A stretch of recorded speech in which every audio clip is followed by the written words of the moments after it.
அனைவருக்கும் வணக்கம். ஒரு அருமையான ஜீரக சம்பா பிரியாணி எப்படி செஞ்சதுன்னு பார்க்கலாம். அதுக்கு 1 டேபிள் ஸ்பூன் அளவுக்கு நெய்யும் 3 டேபிள் ஸ்பூன் அளவுக்கு ஆயிலும் விட்டுக்கோங்க. சன்ஃப்ளவர் ஆயிலு, 2 பிரிஞ்சி இலை, ஒரு அன்னாசி பூ, 3 ஏலக்காய், கிராம்பு ஒரு 3 போட்டு பொரியட்டும். இது பொரிஞ்சோடனே ஒரு பெரிய வெங்காயத்தை கட் பண்ணி வச்சுருக்கேன், அதையும் இதில் போட்டு நல்லா பொன்னிறமாக வதக்குங்க. வெங்காயம் பொன்னிறமாக வதங்குறது ரொம்ப முக்கியம் பிரியாணிக்கு. அப்போ தான் நல்லா வாசனையாக இருக்கும். அதுக்கு முன்னாடி 3 டம்ளர் அரிசியை நான் ஊற வச்சு தனியாக வச்சுருக்கேன். ஒரு 1/2 அன் ஹவருக்கு ஊற வச்சுருங்க.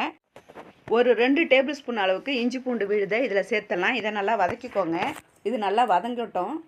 இப்போ சின்ன தக்காளி 2, பெரிய தக்காளியாக இருந்தால் 1 போட்டுக்கோங்க போதும், அதிகமாக போடாதீங்க. ஒரு பச்சை மிளகாய் அதில் போட்டுக்கோங்க.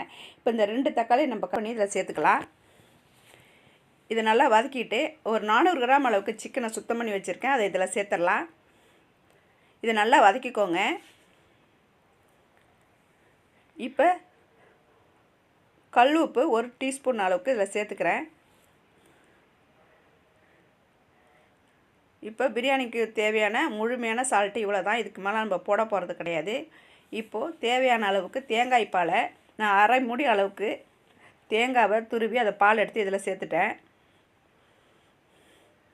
அதாவது 3 டம்ளர் அரிசிக்கு 4 டம்ளர் தண்ணி விடணும். அதுக்கு தகுந்த மாதிரி நீங்கள் தண்ணியும் தேங்காய் பாலும் கலந்துக்கோங்க.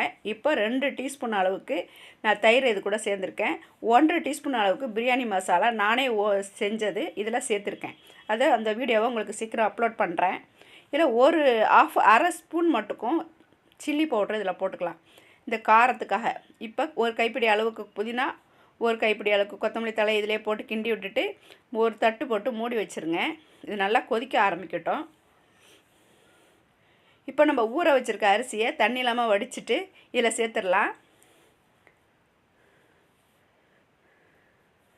இப்போ இது ஒரு தடவை கலக்கி விட்டுட்டு இதை மூடி போட்டு மூடி வச்சிடலாம்.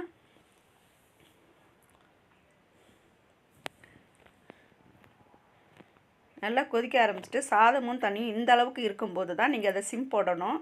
சிம்மில் போட்டுட்டிங்கன்னா அது மட்டும் தம் இல்லாமல் அழகாக வெந்துடும். குக்கருக்கு விசிலே வைக்க வேணாம். இது அப்படியே கொஞ்சம் புதினா தழை, கொஞ்சம் கொத்தமல்லி தழை, 1 டீஸ்பூன் நெய் விட்டு இதை அப்படியே மூடி வச்சுருங்க. சிம்மில் வச்சுருங்க போதும்.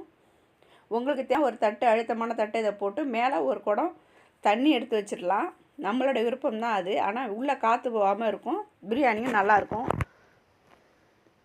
நான் இப்படி தான் இப்போ செஞ்சுருக்கேன். நல்லா வந்தது, பிரியாணியும் சூப்பராக இருக்கும். நீங்கள் இதேமாதிரி செஞ்சு பாருங்கள். நல்லா உதிர் உதிராக இருக்குது. இப்போ ஒரு தடவை மூடி வச்சிடலாம், கிளறி விட்டுட்டு. இப்போ மறுபடியும் பாருங்கள், சூப்பராக வெந்திருக்கு. 2 தடவையாவது இதை கிளறி மூடி வச்சுட்டீங்கன்னா தான் சாதம் மேலே உள்ள அரிசி கீழே போய் நல்லா ஈவனாக குக்காகும். சாதம் நல்லா வெந்துடுச்சு, ரெடி ஆகிடுச்சு. இந்த அல்டிமேட்டான ஜீரக சம்பா பிரியாணிக்கு க்ரீன் சிக்கன் கிரேவி வச்சுருந்தேன். செம்ம டேஸ்ட்டில் சூப்பராக இருந்தது காம்பினேஷன். கூட வெங்காய ரைத்தா வச்சுக்கோங்க, அல்டிமேட்டாக இருக்கும். நீங்கள் ஹோட்டலுக்கே போக வேணாம், அவ்வளோ டேஸ்டியாக இருக்கும். பிடிச்சிருந்தா கமெண்ட் பண்ணுங்கள்.